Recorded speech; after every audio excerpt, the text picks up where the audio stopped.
This is Dr. Rob Harder with the Nonprofit Leadership Podcast, Making Your World Better. What does it take to be an effective nonprofit leader today? What are the biggest challenges? What are the biggest obstacles? How should nonprofits fundraise in an economy that is constantly changing? All of these reasons combined led me to start this show. And it's my hope that through this series, people can learn not only what it takes to be an effective nonprofit organization, but to hear from effective leaders who are successfully making a positive impact in their communities. We hope you enjoy the show, as together we hear how they are making their world better. Every nonprofit needs to have an effective digital presence in today's world. But how do you go about building your digital presence? And what are the most important social media platforms? Is it Facebook? Is it TikTok? Instagram? And then beyond social media, how important is it for nonprofits to have their own videos as part of their overall social media strategy? Well, these and other questions are answered by Tom McGowan. He is the CEO of All Things Good Company. He has grown his digital presence from literally nothing to now reaching 30 million people. I think you will learn a lot on this episode. Enjoy today's show.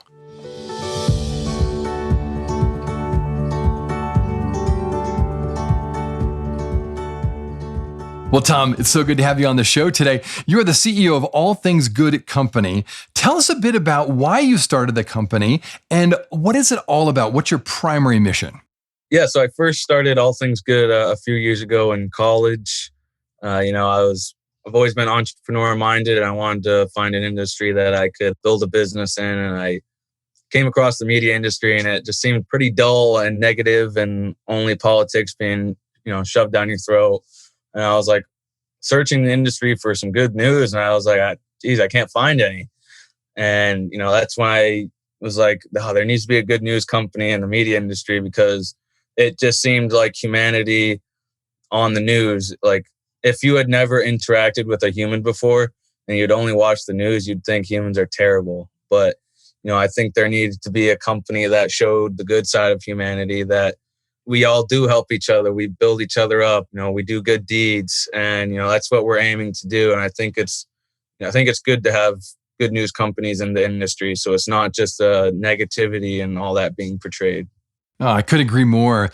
And what's interesting for my listeners, technically you are not a nonprofit, you are a for-profit.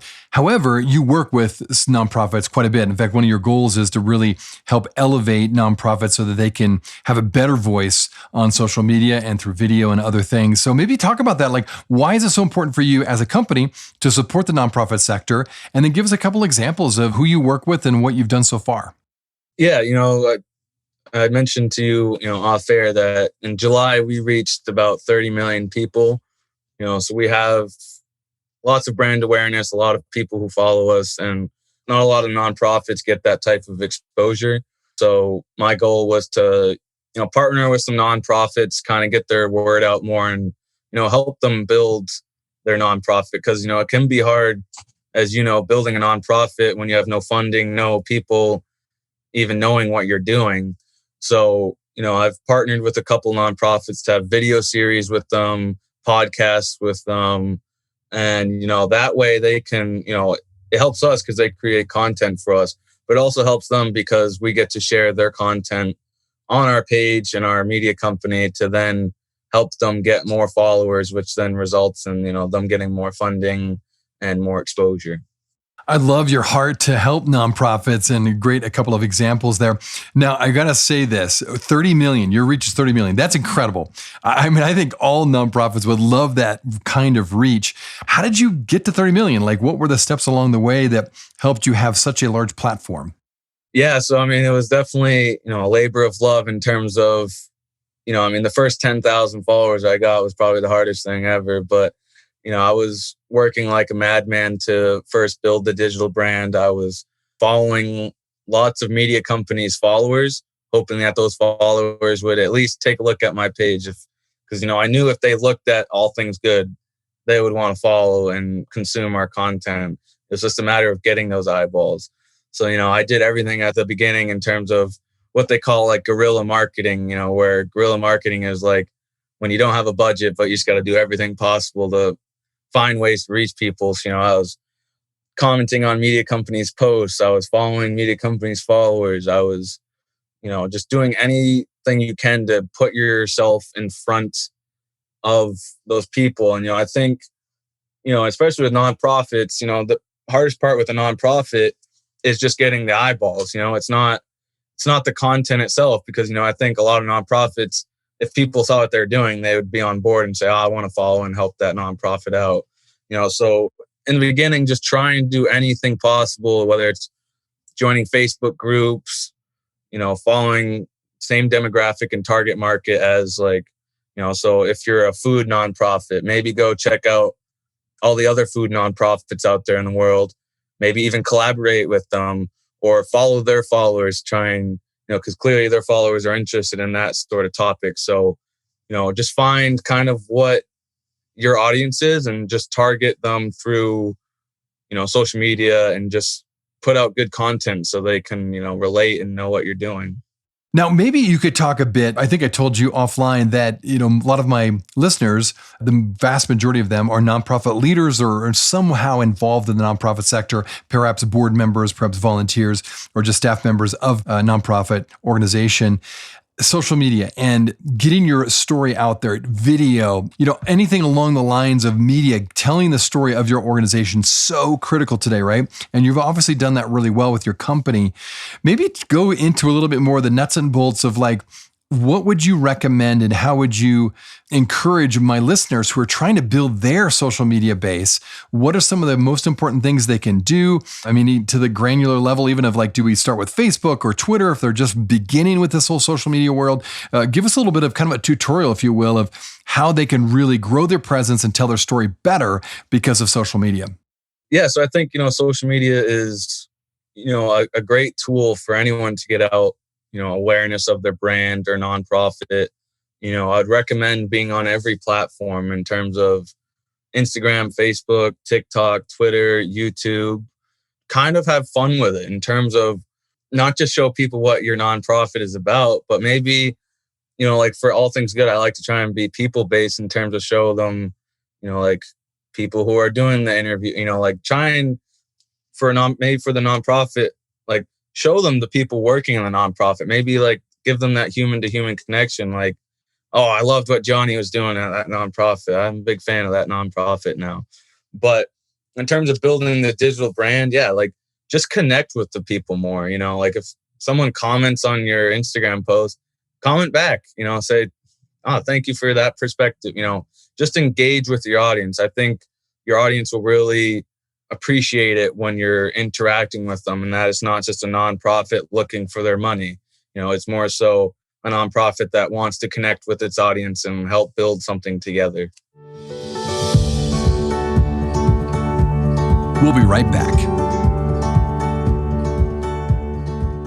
Hey friends, thanks so much for listening to the Nonprofit Leadership Podcast. If this is your first time listening to us, I want to make sure you're aware of a whole group of other episodes with fascinating guests that I previously interviewed. Just go to our website, nonprofitleadershippodcast.org. There you'll find numerous interviews of nonprofit leaders from all over the country and even from different countries, all trying to make their world better. I also want to encourage you to subscribe, and share this podcast with others. This will help us get this great content out to more nonprofit leaders just like you. Now, finally, if you want to get my monthly email update that contains more resources in addition to these episodes, it's really easy. Just go to my website at nonprofitleadershippodcast.org and simply type your email address in the top right-hand box, and you'll be added to our monthly email update. And this way, you'll never miss any of the interviews or extra content from this show. And if you have any questions or comments, do not hesitate to email me. Thanks again for listening. Now back to the show.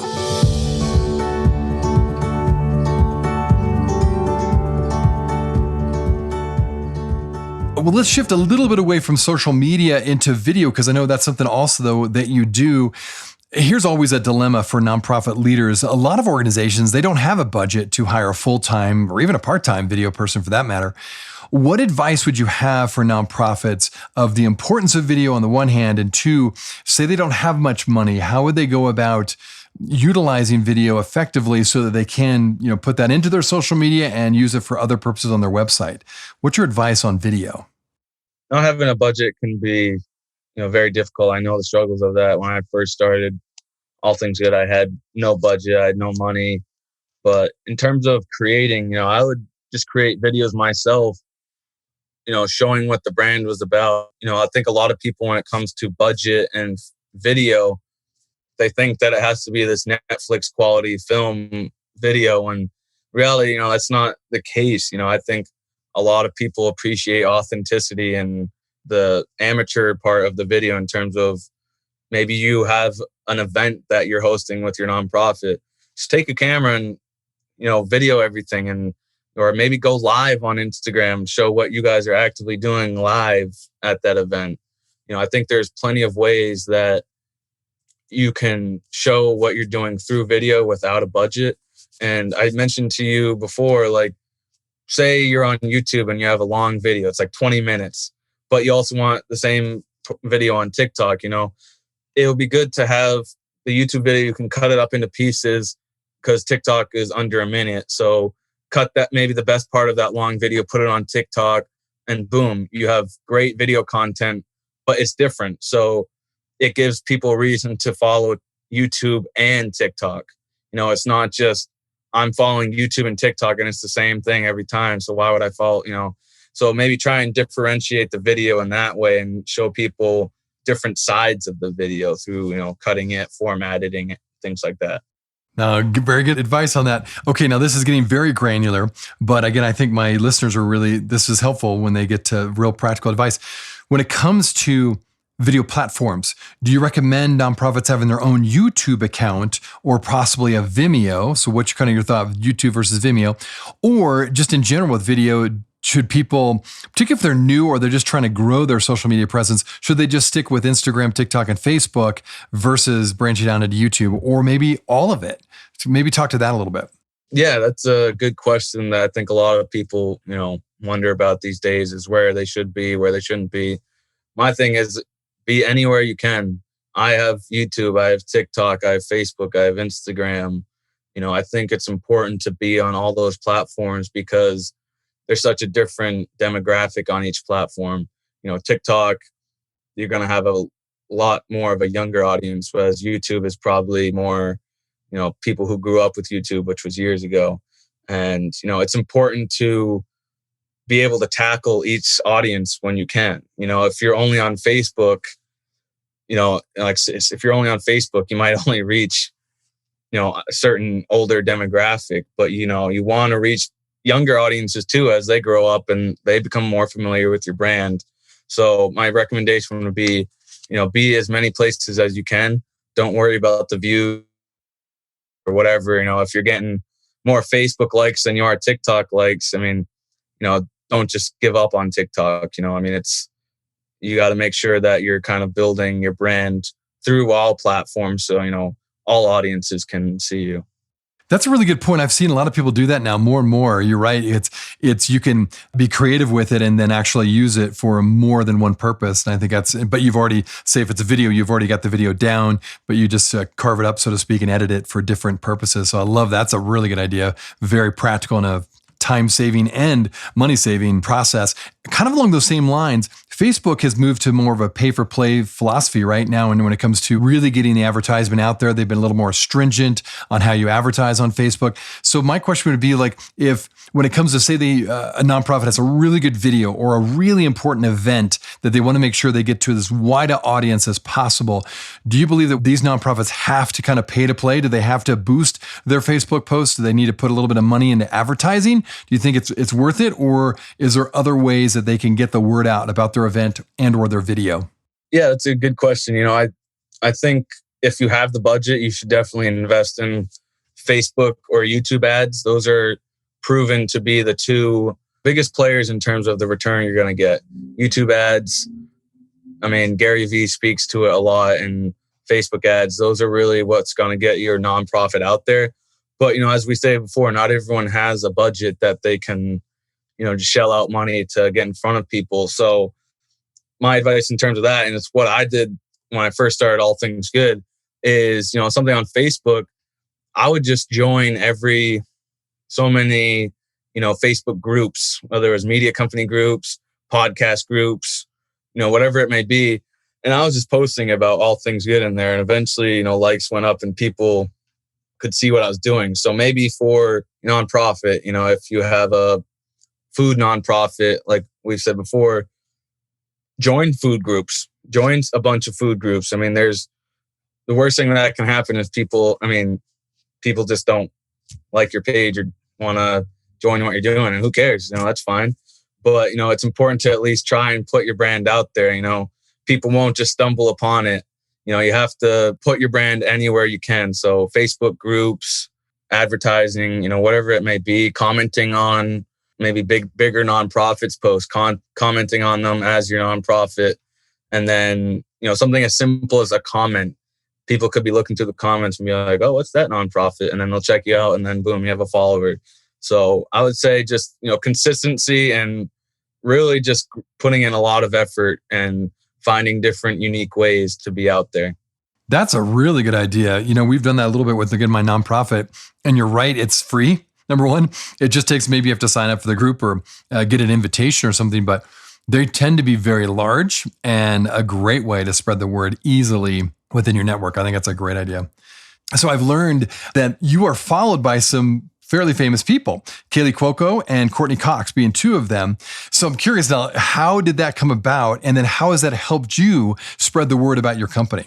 Yeah, it was definitely really cool to see that at first. I think it first started, which this can actually be another strategy going back to what we were just talking about.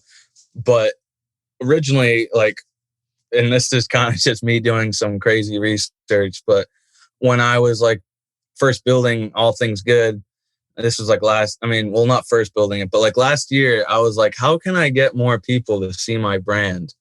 And I actually looked up, did some research on which celebrities reshare the most content in terms of random content, who just post a lot on social media. And Pink was actually one of the people I saw that she would reshare a lot of, things that she saw on Instagram. So I actually just kept tagging her in a bunch of All Things Good posts. And eventually one day I woke up and I saw that we had 10,000 new followers. And I was like, what the heck? Where did that come from? And I looked at Pink's page and she had reposted, some of our content. So she didn't even know about us. But for me, tagging her, she eventually came across it and she was like, oh, well, I guess All Things Good is a cool brand. And then she reposted it. So, something as simple as that can get someone to see you. I mean, especially for a nonprofit, a celebrity might see it and be like, wow, that's a cool nonprofit that I would consider donating to. Because, I think people like that are always, whether people believe it or not, are always looking for a nonprofit to back or maybe help out or partner with. So definitely recommend that. But yeah, it was really cool to see celebrities like that follow, because then it just shows it kind of almost feels like a pat on the back for you that people are recognizing what you do. And, that's cool to see. No, excellent. I think some people are going to really tune in there and oh, I got to do that next. And you get a celebrity or two that support your nonprofit that, you just never know in terms of what that may bring in terms of support. So love it. Well, for my listeners, again, how can people find out more about you and All Things Good? Yeah, so you can follow us on Instagram at All Things Good. We're also on Facebook, Twitter, TikTok, YouTube, you name it. You can check out our website, theatgco.com. And, you can also email me, tom@theatgco.com, if you have a feel-good story, or if you just want to reach out, maybe if you have any more questions based off what we talked about today. I'm always pretty responsive and willing to help people out. Well, that's excellent, Tom. Thanks so much for being on the show today and sharing your insights. Yeah, thank you for having me. Hey friends, I wanted you to know that this podcast can be found on both iTunes and Spotify. If you're wondering how to find it, just type in the words Nonprofit Leadership Podcast and this podcast should show up. We also encourage you, when you go on iTunes, let us know what you think. Give us a review, give us a rating. We would love to hear what you think of this podcast, and your feedback will help expand this podcast to get it out to as many people as possible. You can also find other resources and interviews of past guests on my website, nonprofitleadershippodcast.org. Again, that website is nonprofitleadershippodcast.org. Thanks again for listening, and until next time, keep making your world better.